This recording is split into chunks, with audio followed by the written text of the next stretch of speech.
How's it going, everybody? Nerds Rising here, and welcome back to the Nerd Cave. In today's video, I've got a fun one for you guys. We're taking a look at a team I affectionately refer to as the Double Swine backline. Now, before we get into the footage, I have to say a huge thank you to Rise to the occasion for featuring my battles with this team in his latest video. And I have to say, I was actually not expecting him to do it.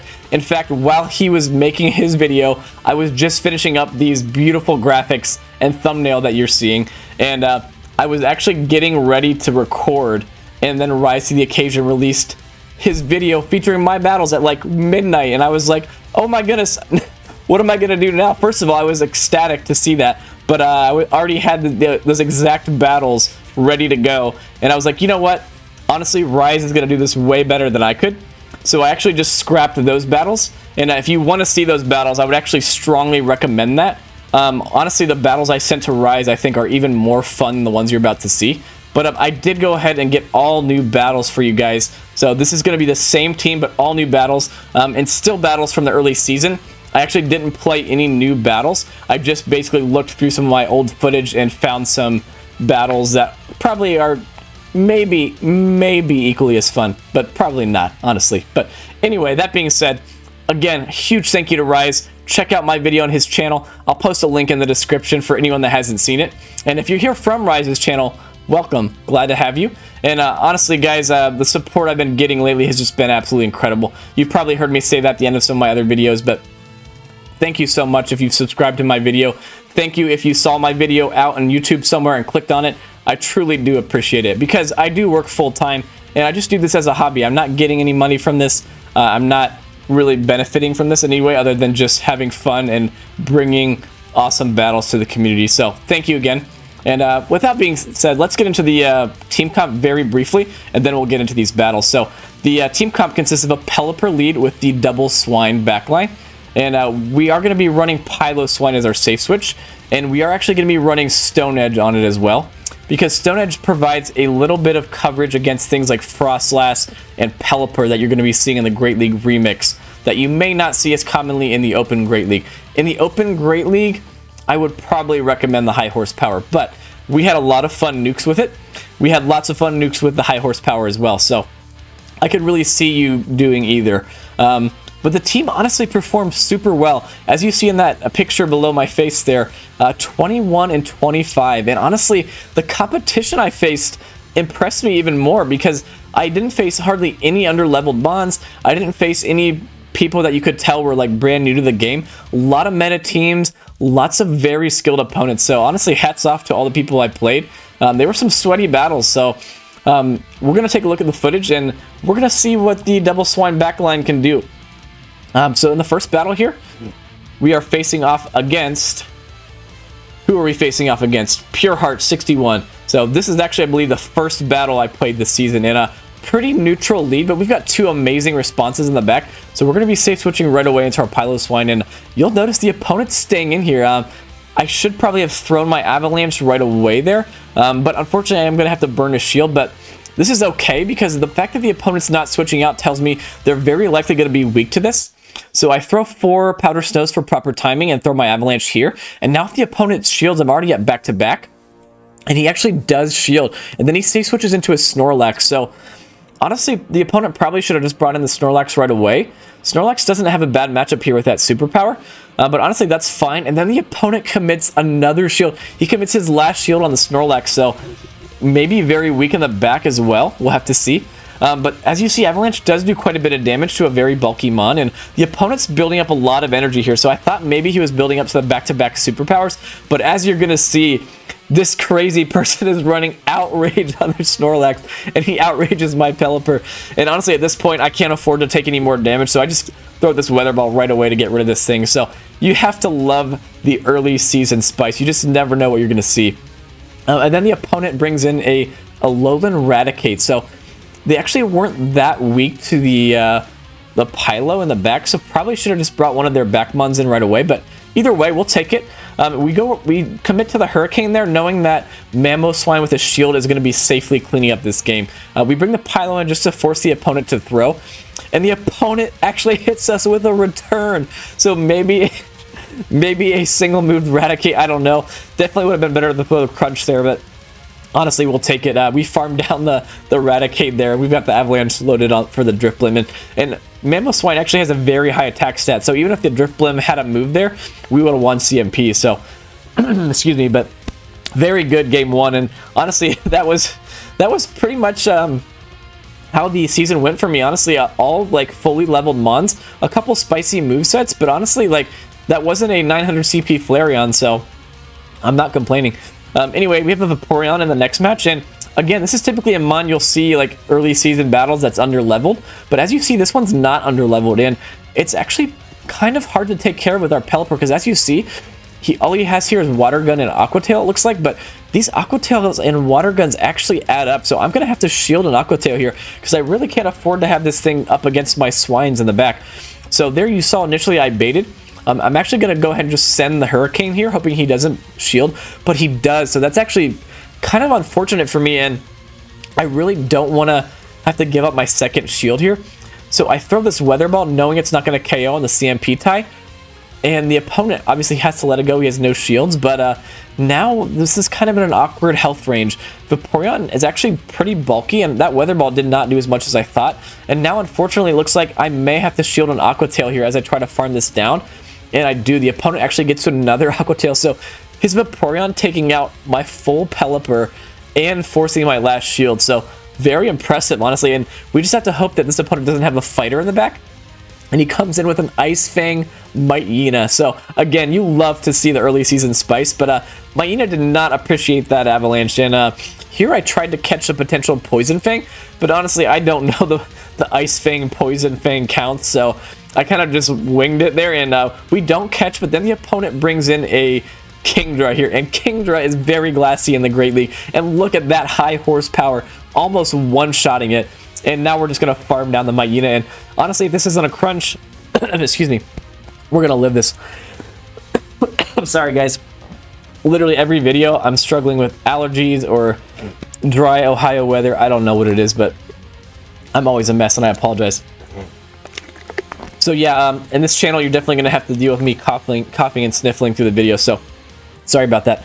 But anyway, a Shadow Mewtwo on the next battle, and it's actually running Confusion. And look at those Confusions add up on the Pelipper, and then the opponent actually caught my Weather Ball there on his Waterfall Gyarados. So already we're seeing some incredible spice in the next battle. And at this point, I realized after that Weather Ball landed that I could probably just go straight Weather Ball here, because what I really need to do is just get some damage onto this Gyarados, because I can't afford for the opponent to say double shield, like maybe shield a Hurricane and then farm me all the way down, because our Swines in the back do not want to take this waterfall damage.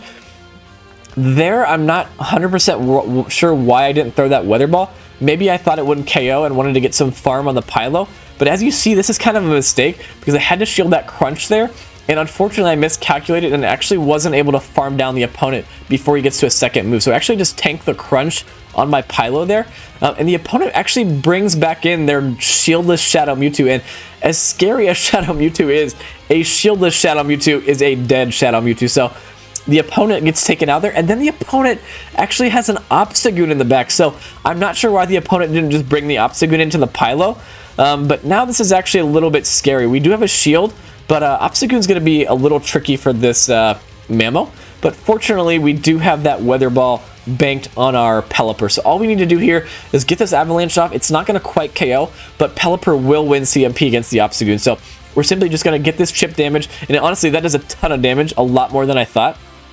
And even if this takes us out here, we're totally fine, because Pelipper has the move. So kind of a weird game, and the opponent obstructs there, so it looks like we're going to simultaneously KO. So good game to the opponent. I feel like we both kind of played that weird, but we get the win in the end, so good game. Pretty neutral matchup here in the next battle at Drapion. We were going to safe switch out of there, but then the opponent actually safe switches out of there into a Magical Leaf Celebi. Again, you just love to see these early season battles, but this is kind of awkward. I'm actually not 100% sure the Celebi counts, and honestly, I'm not even sure if he had enough energy for a bigger move there, but I shielded and he baited me with a Seed Bomb, so a little unfortunate. So I'm going to bait back, and the opponent actually calls it, so very unfortunate there. But at this point, I don't want that grass type damage against my Swine, so I'm just going to get rid of this thing with another Weather Ball, and the opponent just lets it go. probably a good call on them, and just takes the shield advantage. And then they bring in an Obstagoon, and I blindly safe switch into my Pylo. So again, maybe not the best play there.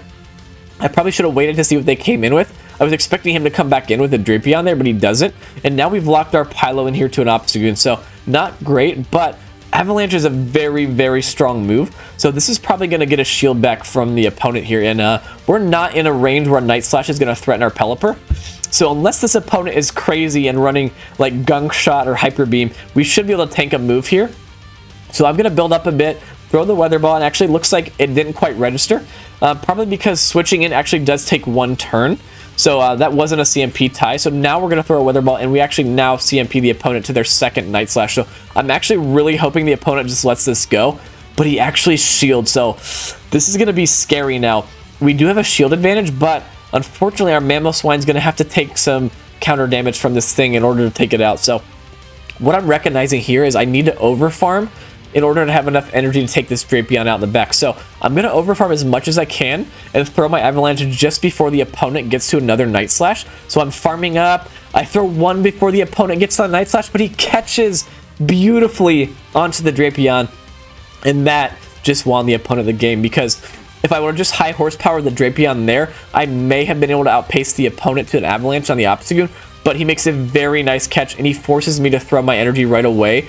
And now the Obstagoon is very close to the move, and he's going to outpace us here. So very nice game to the opponent. And guys, this was like rank 1 or 2 battles, and we're facing fully leveled, double charged teams, and they're winning. So very cool.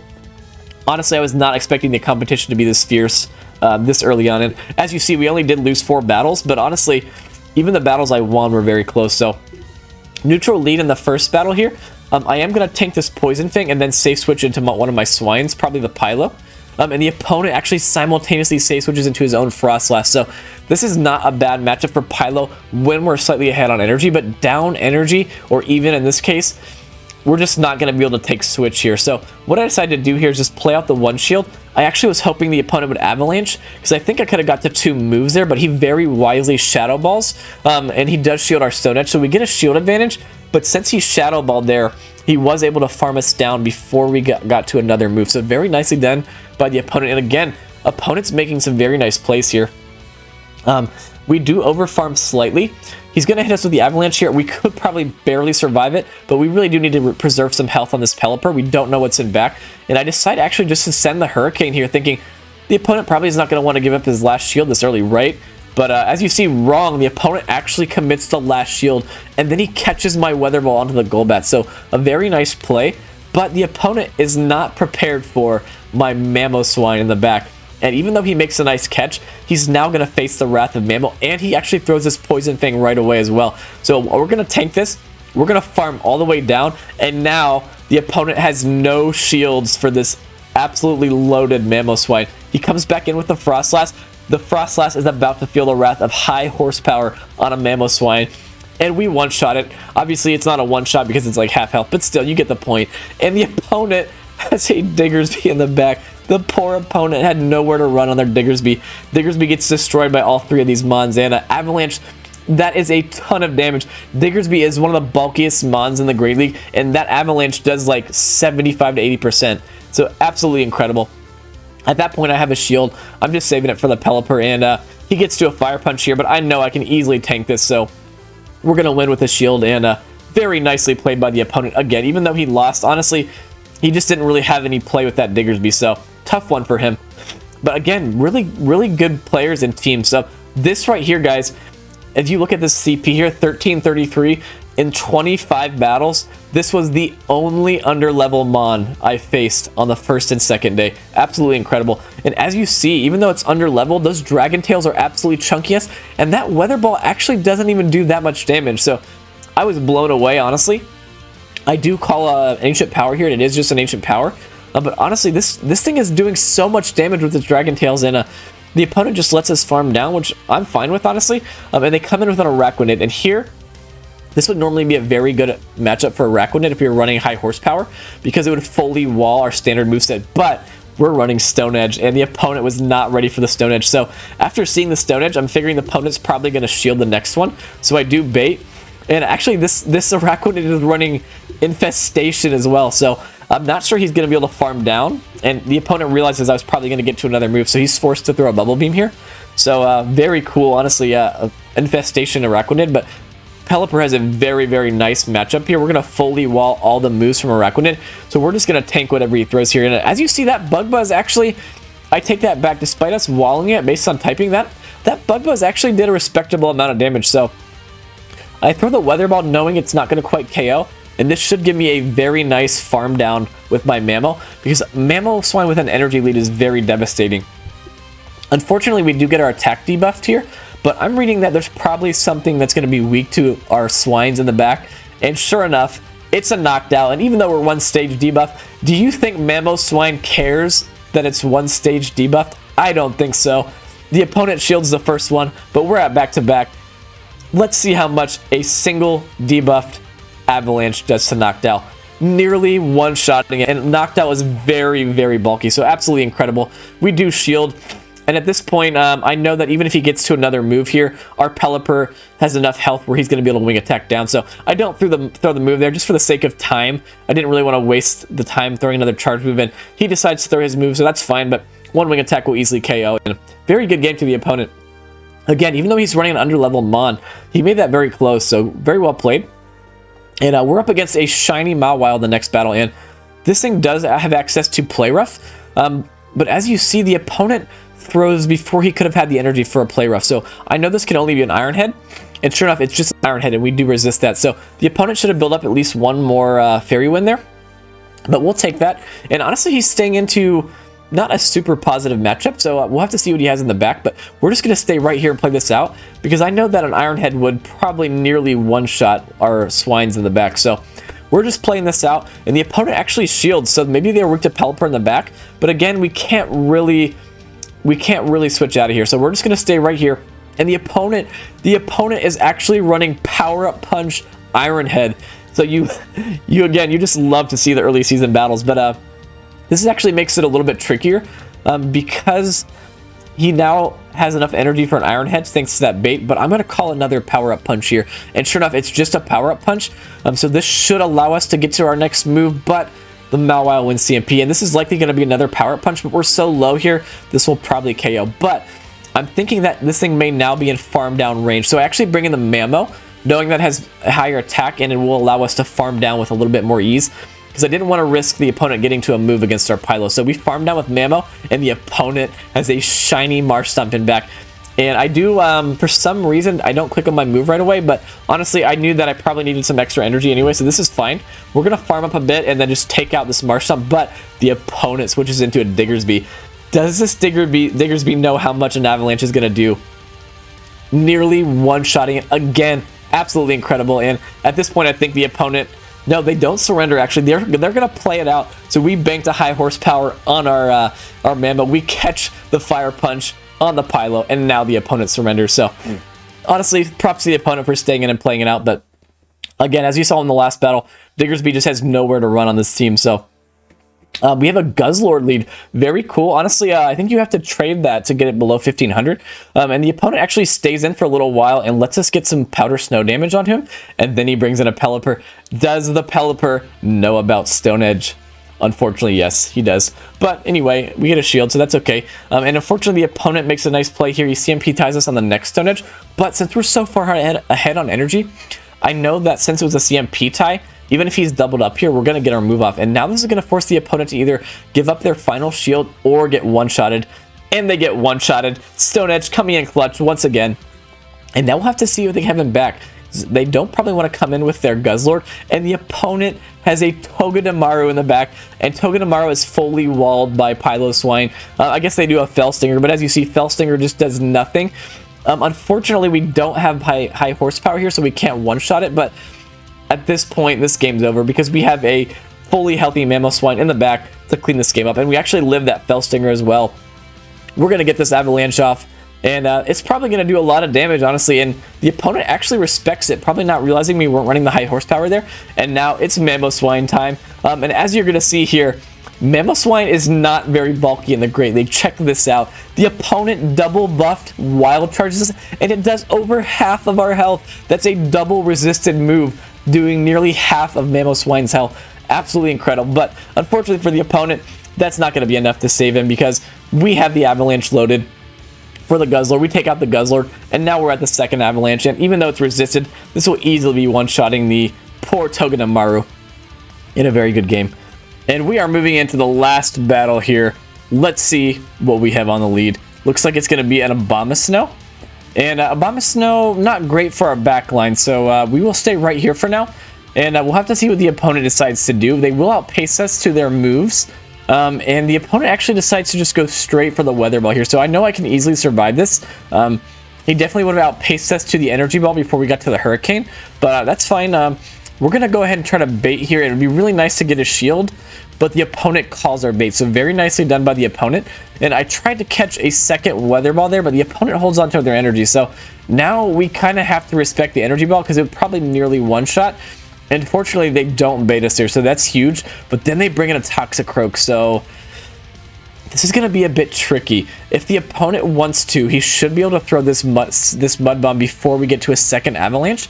But as you see, I think he makes a bit of a mistake here. He actually tries to go for the full farm down, and we get to another Avalanche. So now the opponent's going to be forced to give him his second shield. And then check this out. I honestly have no idea what the opponent's thinking here. He has the Sludge Bomb loaded, and we bring in our Pelipper. I go for the extra wing attack, but the opponent doesn't throw their move, and then a counter goes through. So he throws 2 more counters. Does this KO? It barely doesn't. So we could have negated all of that energy because the opponent, for some reason, didn't throw their move. He now throws his move, but he's not quite at the back-to-back, so we're just going to farm down. So honestly, the opponent could have just CMP tied me on the Sludge Bomb and forced me to decide whether I wanted to shield the Pelipper, and I would have had to. So huge mistake, because now we have a shield left, and we're just going to high horsepower this Grand Bull. And what you're going to see is, first of all, I probably could have thrown the Avalanche there to have a little bit of extra energy, but as you're going to see, the opponent makes a mistake again, and even though we have a shield left, he throws his Weather Ball, and that's going to allow us to farm down before he farms down, because as you see right there, based on my remaining health, I think if the opponent would have just committed to fast moves there, he probably could have gotten a tie there, because it does look like one more Powder Snow would have KO'd us there. So no reason, guys, if the opponent has a shield left and you're that low, all that throwing a move does allows the opponent to get an extra fast move through, and that allowed me to get 1 extra Powder Snow ahead of the opponent, and actually allowed me to win the game, which probably should have been a tie. So a few misplays there by the opponent, but a good game. So that being said, that was the last battle, guys. Thank you for watching. Again, if you have not seen Rise to the Occasions video featuring the double Swine backline, I would strongly recommend it, because I think, honestly, those battles that I sent to him are a bit more exciting than these ones. But that being said, thank you for watching, and again, guys, thank you so much for the support. Thank you for your subscribes. Thank you for your likes, your comments. I truly appreciate everything. And again, if you are not subscribed to the channel, please do so, because the more subscribers we can get, the more Pokemon my wife will let me play.